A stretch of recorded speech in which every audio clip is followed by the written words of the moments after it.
before we start today, a quick disclaimer. All views expressed are our own and do not indicate the opinions of any employers or clients for whom we work. The recommendations or advice given in this podcast may or may not be right for you, depending on the circumstances. Please bear this in mind before taking any action. Hello and welcome to Charting Tracks. I'm Chris O'Gorman. I'm joined today by my wonderful co-hosts, Amir Yaqub and Ben Hennessy-Garside. Amir is a producer, engineer, Grammy winner, co-owner of Bison Production Studios and director of Garnish Music London.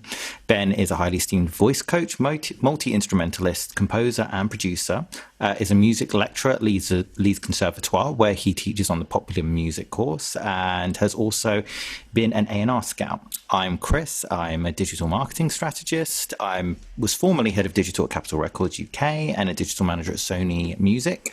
I've also been a music journalist, and I now run artist development, branding, and marketing consultancy business, where I help developing artists brand themselves online. Our episode today, we're going to talk turkey today. We're going to talk how artists make money, how artists make a living, how they make revenue, how they survive. Not just artists, actually. We're going to talk about how you make money broadly across the board in the music industry. And all the different ways that you can do that. I think first we'll kind of talk about it through the artist framework of an artist, just because I think that's the most complicated one, to be honest. And then maybe we'll talk about all the others. So let's put the artist at the center of our little world right now and just kind of lay out what the kind of different revenue streams are for an artist, because there are a lot, even though, particularly now the music industry obviously been hit very hard with the COVID pandemic and was struggling to begin with, over the last few years anyway. The industry itself has gone through so much change since kind of mid to late 90s with the emergence of digital downloads. There's kind of been like three sort of big sort of, I'd say sort of music revolutions within the music industry. One being kind of, the first major one is obviously the ability to record music in the first place and mass produce it and market it. And yeah, obviously, yes, there's new formats all the time, CDs and mini disc, if anybody remembers that, MP3s, etc. But it was the kind of shift to downloading and illegal downloading, obviously, and digital piracy that kind of really forced the industry to change. And the music industry, being what it is, was very slow to adapt. And if anything, the innovation came from outside the industry. It was iTunes that came. It was Apple that came with iTunes before any of the labels got together and made their own, digital retail store. So that was a big shift. And then obviously the next big shift was to the streaming. And so the sort of, all of this has impacted artists hugely in the sense of it's democratized music and made it more easily accessible in terms of any artist being able to distribute their music and get it out there. But it's also made it a lot harder to be noticed and to cut through, because there's so much more competition, so many more artists releasing music, and it also means that it's harder to make money. And I think when we talk to artists about how are you going to make money, what are your revenue streams, the first one I think people always seem to think of, royalties. It's the first, and it's so interesting to me that it's still, that is the sort of first thing that people go to, because it's the thing that's been the most badly impacted by this shift to streaming. I'm going to talk about it in the sense of like an artist also being a writer, because that's the other thing. Because if you're an artist that's just an artist and doesn't write, your revenue streams are sort of less than they're going to be. There's a whole sort of there's a whole vertical of revenue stream that's not open to you anymore. But we'll just kind of lay out the main ones as I understand them and kind of see, and then you guys film, I'm sure there'll be something I've missed, because you know, it's so hard to have oversight of every single part. But say if you have the artist slash writer, singer songwriter, whatever, in the middle, and you go around and you've got, first of all, you've got your royalties. So that's broken down obviously into the mechanical royalties and the publishing royalties. So if there are artists, there's a whole revenue stream for their compositions, and then there's a whole revenue stream for the actual recorded music product itself. And obviously that can be generated from streaming, it can be generated from physical sales and downloads, it can be generated from video streams on YouTube and other video platforms, it can be generated from radio play, it can be generated from TV play of the music being used in either the music video content being used or being used in TV advertising or being used in TV programming. So there's all of those things, and those things generate money, obviously, both for the mechanical side and the publishing side. Mm-hmm. So it's like two sort of different houses. You have your artist, and you've got two sort of offshoots, and one's the mechanical, one's the publishing. All of those various things contribute to both those sides. And then there's a few things, say, live performances and covers that also contribute to the publishing side, but won't contribute to the mechanical side necessarily because it's a new recording. Then there's performance royalties as well, right? So anybody that's performed on that record that isn't you, you'll get a piece of them, but anybody that's performing that isn't you will also get.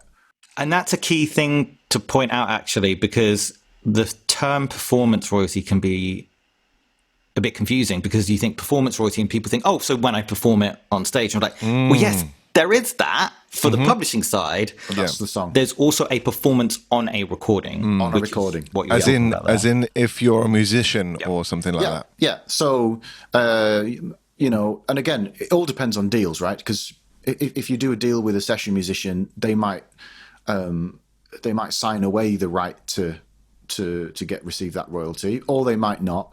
But kind of the standard approach is anybody who's performed on that recording is entitled to a small royalty payment. And depending on how you know, depending on how big your name is in the industry, you can, you know, if you're a brand new sort of session player, nobody really knows you, good luck trying to negotiate a percentage. Yeah.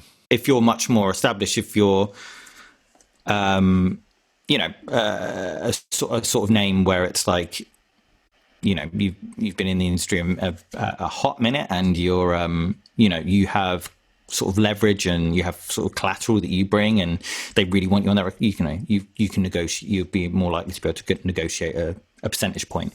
Yeah, but even with that though, the assumption is that you will get something. Like that's the kind of standard. So like if you can register with the PPL, and anything that you've recorded on, the assumption is that you're going to get that. If you work with a major label or whatever, chances are it's going to be in your contract that you're giving away that right, and then they'll charge you like a set fee for the session or whatever. But say we got together and we made a record, and the plan wasn't ever for it to blow up. We just had some fun. But then for some weird, wacky coincidence, which probably would never happen, that blew up. It becomes a hit on TikTok or something. All right, yeah. Under my name is the artist. You two, unless we've signed an agreement, which in this case we wouldn't have because it's just mates doing some stuff, would be entitled to something. You could register with the PPL and get a little. Like it's not a lot, but it is a piece of something. It is a piece of something, and if you're on lots and lots of recordings and have various different rights within those recordings, you know, and then if you also are a writer as well, you then have that side of things. So I think the things with royalties, it's like little bits of money that trickle in from lots of different places. Definitely. And it's all very confusing, which is why you have like the PPL and the PRS and other collection societies that track that money down for you.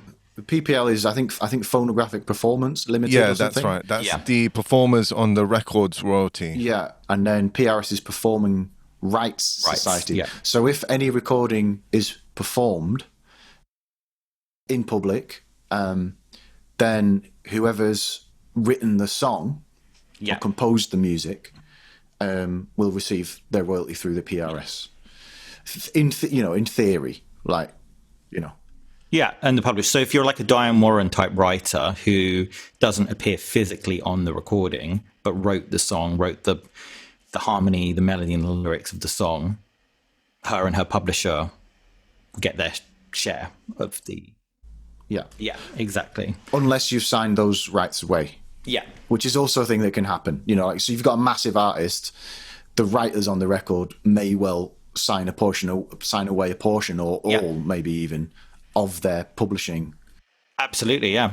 And actually, Diane Warren is someone that does it the other way around. Because she's a big name, she tends to buy out the rights of the artist that she works with. Not in all cases, but I know in some cases where that's the case. And, you know, fair enough, because you get to work with Diane Warren. Yeah, so you co-write with her, and then, but part of the deal is, okay, but she buys you out. More. It's not like she just signed, you know, she buys you out. And there's an agreement made. Yeah, there's an agreement, and you know, she buys it off you, basically. Yeah. So that's the broad brush strokes of the royalties part. And we'll come back to that in more detail in a minute.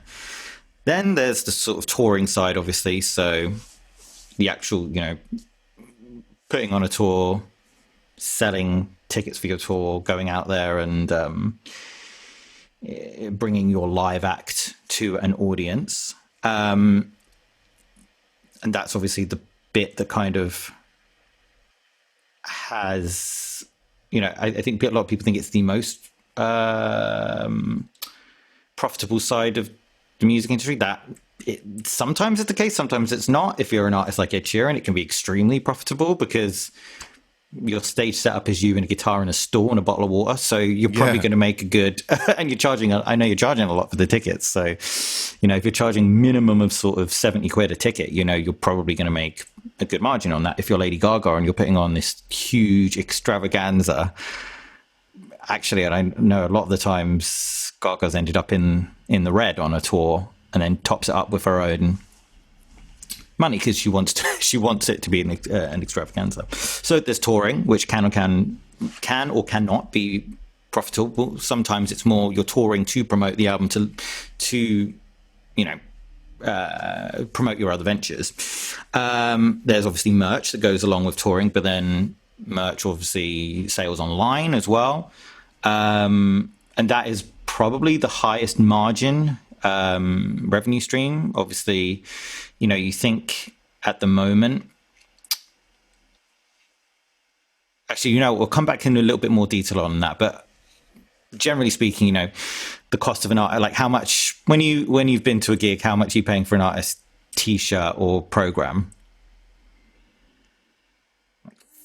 20 quid, 20 quid or something. 20, 25. I've seen t-shirts for about, I'd say like 30 quid, something like that. And it probably costs 50p to make. Yeah, for sure. So already your margin is quite, and there's so fewer people involved. Yeah. There's the artist and the artist manager, and then probably the merch company that they're doing it with. It's a sort of split between those three stakeholders. There's not the publishers and the record label and the writers, and then all of those individual different writers. Like if you compare it to like a song or a recording where there's potentially 6-7 writers on it, all of those writers have publishing companies, that all of them get a share. Mm-hmm. And then when you consider that the streaming rate at the moment, and I'm just going to make sure this is up to date. Yes, the streaming rate at the moment, and this is UK, for a stream on Spotify, one stream on Spotify is 0.003 pence per stream.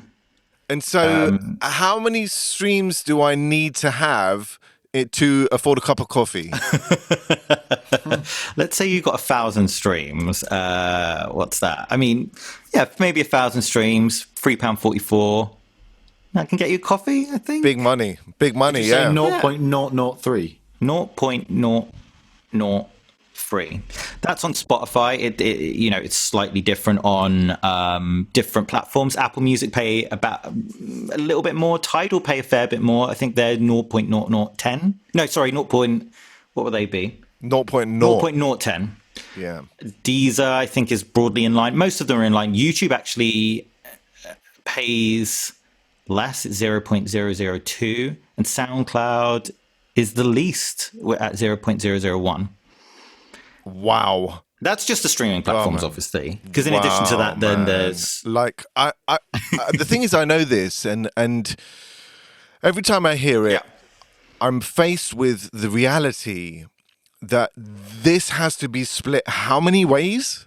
That's kind of why I made that comparison with t-shirts and merch items and stuff. Because you can see straight away, if you're the amount of time, money, particularly money, actually, let's just think of it in monetary terms. If you're actually, what I'll do is I'll finish off the other bits and then come back to this. So, there's so much, isn't there? Because there's so many different revenue streams. There are. And merches are like a big one, and one that warrants us coming back to and talking in more detail. There's PAs, personal appearances, which are not, like live appearances, kind of like touring, but they're more. It may be that a lot of times there'll be corporate events and stuff like that where you'll be hired as an artist to go and perform at some big tech conference or some big event, and it's normally like an artist I worked with recently, I'm not going to say the name, but a very well-known artist had a big corporate gig for a very big Premier League football team, and it was for their it wasn't a televised, it wasn't publicized, it was a private function, a private event, a private personal appearance. Yeah. So that was for like, so all the people that work for that football team. Exactly. For the players, yeah. And there's many, and that's actually one of the things where artists, especially when they kind of reach a certain level of success and awareness, where they make a lot of their money. And I definitely know that, established artists can make between, we're talking, there's hundreds of thousands to several million per performance. Yeah, definitely. For a short, 20 to 30 minute set. So those are rare. That's another very profitable side of it. Obviously, you have to get to that notoriety and that level of fame before you can even do that. There's then the additional revenue streams of brand endorsements and partnerships, and they're becoming much more prevalent now, where artists themselves are, whether it's a like a Nike campaign or a brand like that, where not only is the song used in the campaign, you as the artist are used. Pepsi is like, I think, one of the most famous ones. Yeah, of course. Think of all the artists over the years that have done huge Pepsi campaigns, whether it's Beyonce, Britney Spears. It's kind of one of the sort of most iconic ones, I think. But then there's sort of influencer marketing partnerships as well, where it's like it might not be as big, and in your sort of as big brands, it might be a particular microphone brand or a amp brand, a speaker brand or something, and it's the financial exchange there is they pay you to promote their equipment on your social media channel. So that's another thing for artists, that because of all because I've worked with brands, I've worked with artists, sort of organizations, and the amount of social media sort of collateral that music artists can bring to the table, brands could only dream of having it. When they see kind of like the followers that like music artists can have, like it's hugely powerful, their social media collateral. So that's become a whole nother revenue stream of how they turn that into money. They've got a following and that can be monetized. And then there's like things that are emerging now, like sort of pay-per-view gigs and things like particularly during lockdown times when live events aren't happening. But I know like Niall Horan from One Direction is doing one at the Albert Hall, I think, soon, and it's you pay a little bit less than you'd pay normally to go and see the gig, but it's it's still a live gig experience in the sense that there's proper staging and it's on the Albert Hall stage. It's just that the Albert Hall's going to be empty and everybody's going to be watching it virtually. And that's just, and this isn't everything. This isn't even close to everything, but these are all the sort of ancillary revenue streams that there are. And that's just from the artist's perspective. Now, I want to zoom back to kind of where we were talking about merch and talking about like the actual recorded music products. I still think that it still seems to surprise artists when you talk to them about royalties and about how much money that they're realistically going to make from their recorded music product. Yeah, of course. And when you actually say to them, your recorded music product is probably the thing that's going to make you the least money, but it's also one of the most important things. Yeah, yeah. And it's like, how can both things be true? Because if it's the most important thing and it's what people will know me for, it's what will make me, it's what will establish me as an artist. It's why people will follow me on social media. It's why people will engage with me online. It's why people will want to book me for events. How can it be the least valuable monetarily? Yep. And the reason is because of the costs, the costs associated. So, and I think, Amir, this is where you're going to be able to talk, I think, with a lot of detail and experience, because you will have oversight of how much it costs just to put a single together for an artist. I mean, I know it really, really varies, but if you were to kind of like, rough sort of on a napkin kind of, if I'm a new artist, I'm coming to you, okay, I'm sort of laying out my strategy for the next single. Maybe I've got a little bit of funding from Arts Council for something like that. And I'm like, okay, how much is it going to cost to get my single done? I want it to sound a little bit like, I don't know. I'm a country singer, and I've got like some musicians who've said they're going to play on it for free because they're my mates and stuff. So that side of it, don't have to pay any musicians or anything, but just to record it and get it done and get it mixed, mastered, blah, blah, blah. So it's a releasable product. Okay. Is there like a range of... There's always a range, because, I mean, if you think about the studio game, if you think about how rates might vary and all of that kind of stuff. Now, if we're talking about releasing something to a standard which is like, puts you in a good place, gives you a good quality record, well-considered record that's recorded well, produced well, mixed well, you're looking at bottom rate, and I mean super bottom rate, about £1,000. Okay. Which is actually like really decent, and it's the most accessible that it's ever been. Like, because if you were just to go back 10 years, and know that you could get something produced to that for that money, you wouldn't be able to. You certainly wouldn't be able to do 15 to 20 years. Like, we're talking about tens of thousands, if not hundreds of thousands of pounds, just to get, of course, an album ready. and this goes back to obviously when we were talking about studios and all of that kind of stuff. Then we talked about people who mill around in studios writing stuff when rooms cost a lot of money. That's what's going to inflate the cost. So, for instance, we go to a big commercial studio in London. I'm paying £1,000 just to be in that room for the day. Obviously, different artists are going to have different budgets and stuff, but I'm talking bottom rate. You could probably you can make a really good record for about £1,000. The better you want it to be, the more money that's going to need to be spent on it, and your costs start to increase. But then again, you come back, why this doesn't really work that well financially. If your cost is £1,000 and you only have 1,000 streams, you're working on a loss. I just did the math.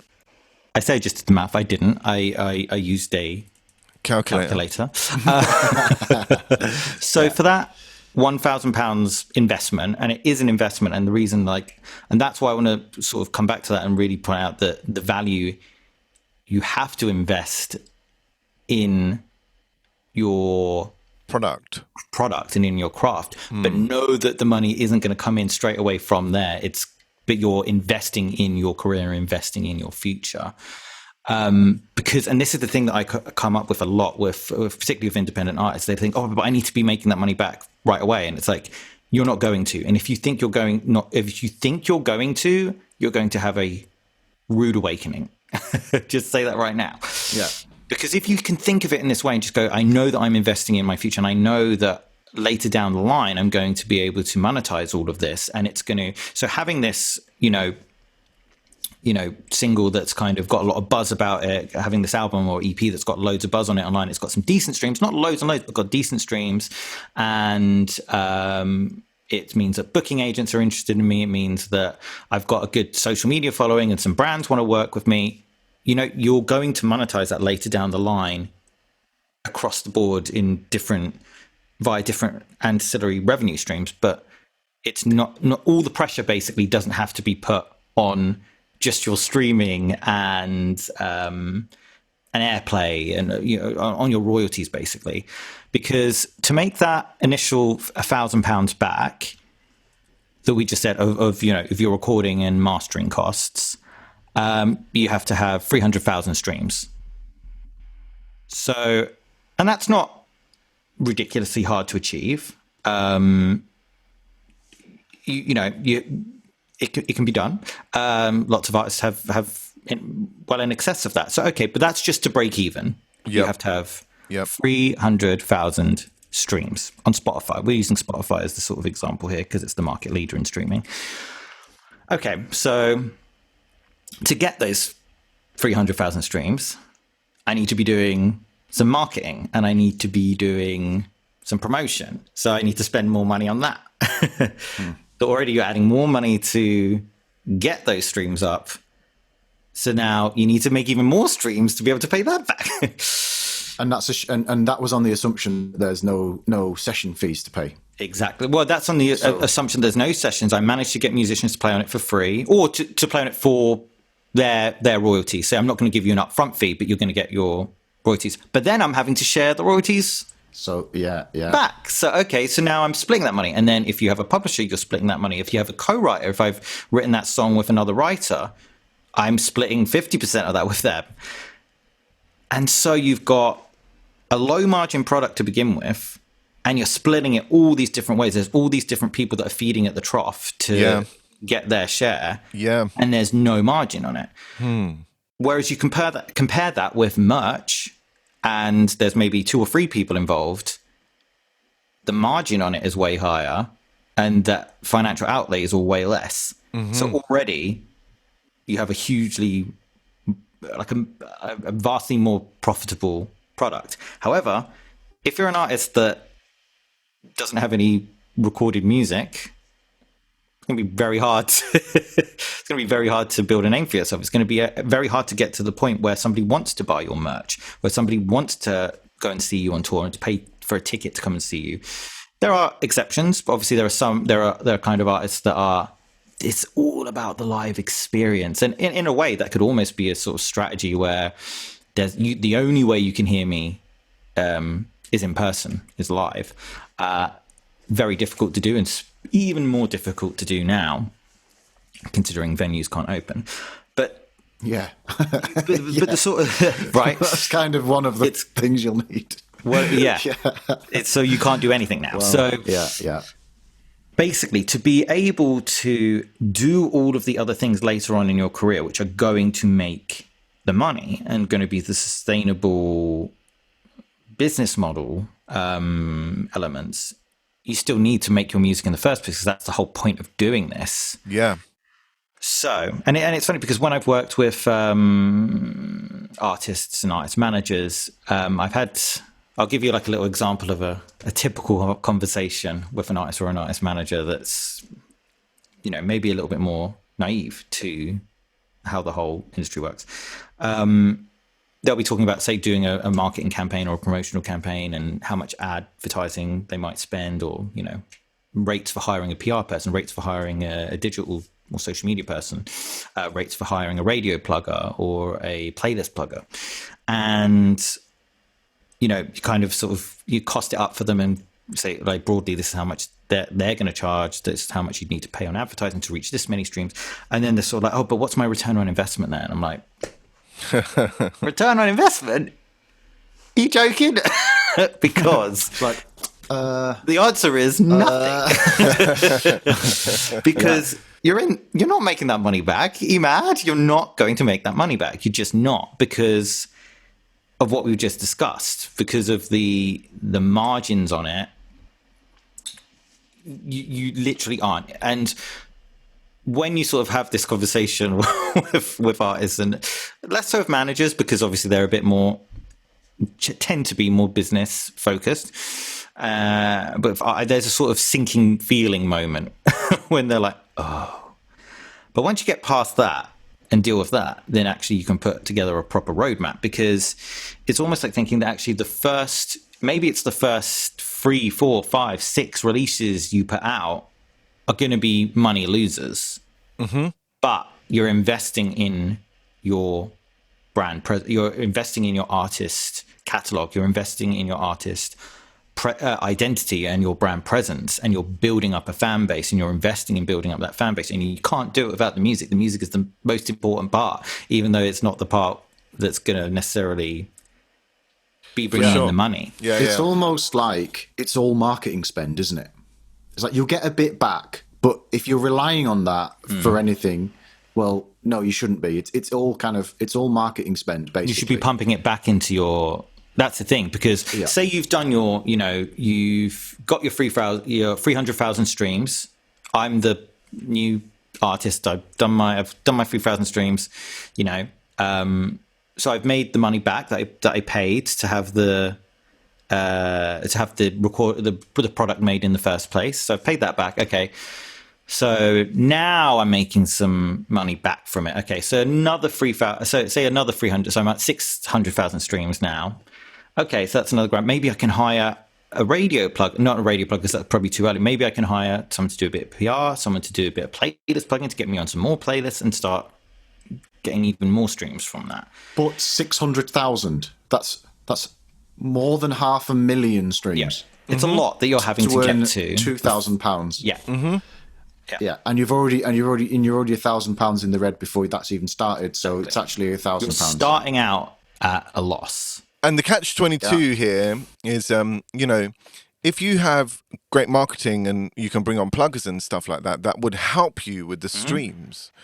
But maybe you don't have the money in the first place to do that. So it's kind of, you're just like hoping that you can access networks of thousands of people by chance. Absolutely. That's the thing. And it's, and there are ways of doing it. There's things like Submit Hub, and there's many other things like that where sort of playlist submission, SoundPlate, things like that, where if you're an independent artist, you can kind of submit your music for consideration for playlists. And it's normally just like, share our playlist on your social media, and kind of there's a bit of a, you scratch our back, we'll scratch yours, but there's no money exchange. It's just kind of like, so there's things you can do like that as an independent artist. But the thing to think is that actually that part of it isn't a sustainable business by itself. If you're an artist that's only ever going to release recorded music, you're never going to tour, you're not going to do any merch, you're not going to have any social media presence, you're not going to do personal appearances, you're not going to do brand endorsements or anything like that, you have not a sustainable business model unless you do something else. And maybe you're a graphic designer during the day. Maybe you do HR during the day. Maybe you do, I don't know. Maybe you do construction. I don't know. And if you decide, actually, that's okay, I'm going to have my day job and then I'm going to have my artist thing and this is how I'm going to do it. And, any money that I make from it, I'm just going to put back into building it, because it's really, the music is what it's about. But if you're like, well, no, I want to build on this and I want to, have this as my sole source of income, then you can do that. But then you need all of these other ancillary revenue streams to be able to do that. And it's not to sort of dismiss like the value of the music itself, because again, I have to restate this, the music is the most important part, because without it, you don't have anything. You have nothing to build on top of it. So the music is the most important part. But to think of it as the thing that's going to be the main revenue driver is kind of an outdated way of thinking. It's going to be the language. The music product is the language of how you speak to people, and it's how you speak to your audience and how you build fans, build a fan base.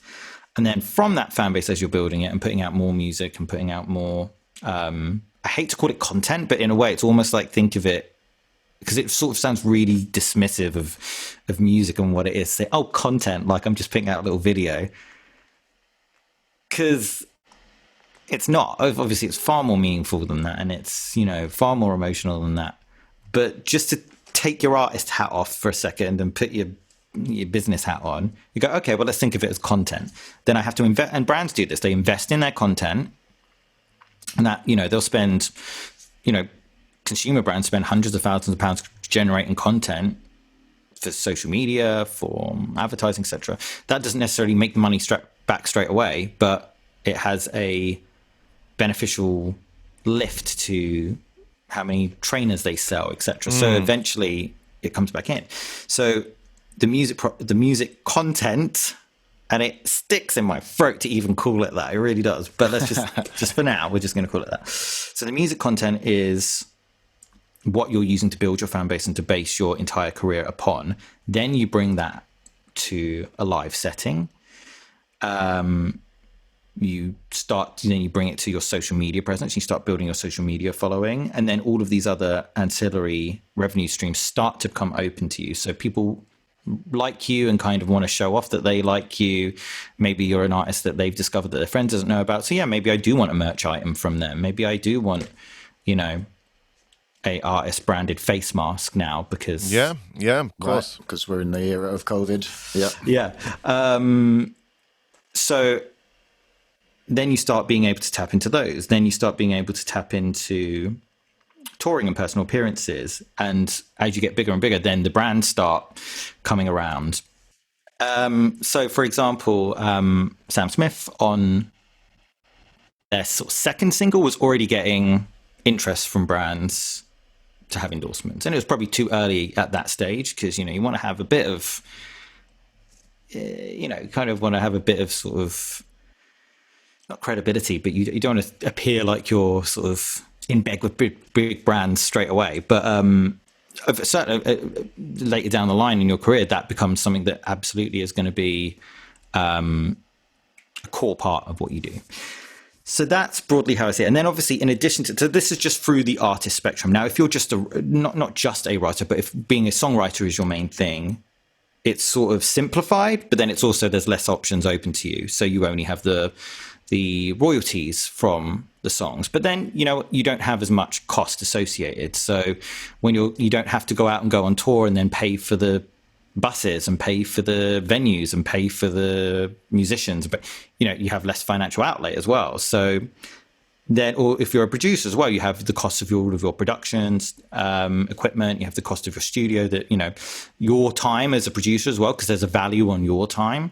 And then, so then maybe you're not making money from, although that's changing as well, because, and I know, Mir, this is something that you do a lot, is doing kind of events, like production events and sort of conferences and workshops and things like that. So there's, for everyone across the board, really, if you're a creative, so if you're an artist, if you're a writer, if you're a producer,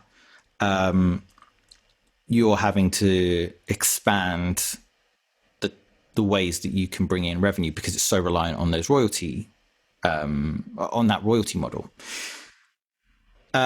If you're in different parts of the industry, because that's the thing, as well as the artists, there's all of the people that are essentially suppliers to, and what we talked about last week, the promo team. So your radio plugger, your video producer, the mixture of artist video, your PR person, your TV plugger, your live agent, all of these people. So if you're not an artist and you're in the industry in another way, maybe you're making money that way as a supplier to the industry rather than as the artists themselves. And that's a much more straightforward, you charge a fee for your work, either a fee for the single or a fee per month or like a flat fee for X amount of hours, and you get paid for it. And that's a much more straightforward relationship, a much more straightforward transaction, I suppose. But there's already so many just from the artists themselves, and then you add in like all the suppliers and all the people that make money. Because then with live agents, you look at live agents. Well, then they sort of take a cut, actually, or promoters take a cut of the of the venue, of the sort of ticket sales, of sometimes advertising, depending on the deal that they have with the artist. So there's that side of things as well. So you have this really quite complex network of different revenue streams that can be quite difficult to get your head around. Yeah, and it's made even more complex by the fact that people do different things. Yeah, like what's typical of my students, and was also typical of my own path as well through the music industry, was you do like a range of different things. So you might be putting gigs on to kind of promote your own band, but then you'll get a band from outside of town to come in to kind of maybe headline, and then you'll support them, and then you're kind of wearing a promoter's hat, whilst also wearing an artist's hat, and then you're going and you're doing your private lessons with kids on the weekend, or in the evenings or whatever, and then you're going out and gigging, and then you might be, and so and I would, so for example, I was also doing then like some live sound as well for other artists, and then you might have your kind of being an artist, live performance person, like kind of hat. But then you've also got your covers band hat that you might wear. So you might get some covers gigs as well to kind of fit. So it's made. There are all of these different possible ways of making money. Yeah. And you might find that to begin with, you've got to do a bit of almost everything. Try a bit of everything, yeah. You really do. Or to fill in gaps, and slowly, as you find your success in a particular niche, you find your sweet spot. Yeah, you start kind of traveling down that route. That's the thing. And the phrase diversifying. Sort of diversifying revenue streams. Yeah, sounds like a wanky phrase. Yeah, essentially what it is you got to have lots of different ways, and this is not just for independent artists, especially true for independent artists, but even for huge, successful, established artists. Of course, yeah, they of course. have hugely diversified revenue streams. Justin Bieber will have hugely diversified revenue streams. It's not just royalties. It's not just royalties and touring and merch. There's way more going on. There's lots of brand partnerships. There's like Calvin Klein endorsements, and there's so much going on. There's paid for social media promotions. Well, I mean, like, one thing to say here, I'm not going to name the artist, but I am. A friend of mine recorded a podcast, and this was mentioned on that podcast, and they said that this artist. This is insane. This artist has a big partnership with a sports brand. And the artist makes, and this is like, I'm talking like a big artist, like not just that person is kind of done some stuff. This is like one of the most respected, well-known names in the UK. That artist makes more money from their brand partnership with this sports brand than they do from their music. Absolutely, can believe that.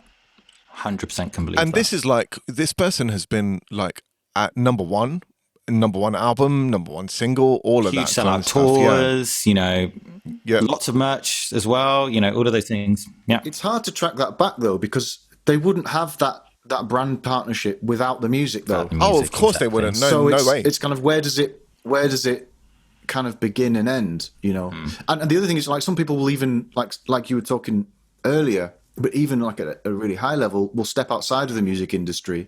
So I remember reading about Ed Sheeran apparently over the coronavirus time has kind of expanded his property portfolio, say. So, and bars. He has I think a bar or a restaurant as well. I think it's a bar actually. Yeah. Yeah. So why is Ed Sheeran doing that? You're like, come on, you're Ed Sheeran. You're good, right? I know you're good. You're Well, not like struggling.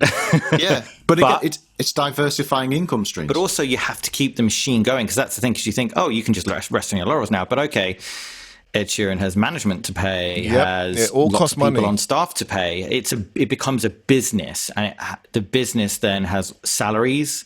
People that work for you, has costs associated with all of the, it's now Ed Sheeran Enterprises or Ed Sheeran Limited or whatever it is. It's now a business that needs to be sustainable, Definitely. and needs to then, and therefore then needs to diversify, because then you need to keep people on payroll. You need to be growing as a business, and not just, because otherwise what you would be doing is just kind of eating into, the money you've got. Now, fortunately for Ed Sheeran, could probably go forever and live 7 or 8 other lifetimes and be okay and still not get through the,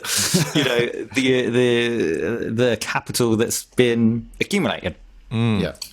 But for most people, that isn't true. And that's yet another reason why even, big established artists like Ed Sheeran need to be diversifying. And that's the thing, because it's the music. It does have value. It obviously does, because look at all of these brands and companies that will pay a lot of money to be associated. It will pay a lot of money to have that piece of music used in their ad campaign. We'll pay a lot of money to that artist to endorse their product. We'll pay a lot of money to that artist to sponsor their tour. We'll, to have their branding on the tour. There is obviously huge value seen in that. We'll pay a lot of artists to access their social media followers and their social media fan base. And all of that stuff came from the music in the first place. So the value is there, and it absolutely can be monetized. It's just much later down the line that it's going to be monetized. Because, say, just because we're talking about Ed Sheeran, let's use Ed Sheeran now. Or actually, no, let's use somebody that's kind of emerged actually post-streaming, because even Ed Sheeran, and this is the crazy thing, he broke as an artist pre-streaming. Yes, streaming platforms existed, but it hadn't flipped.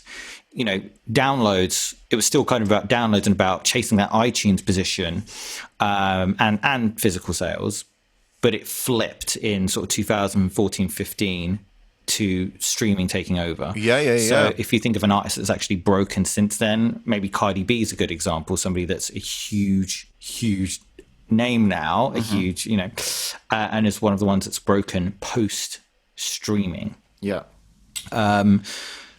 So Cardi B's not going to have stacked up the level of capital from just her royalties, but from that music has built this personal brand and built this sort of identity that people really like, and that it's amassed huge amounts of social media followers, huge amounts of people that will stream and buy and just buy into her as an artist. They just buy into her.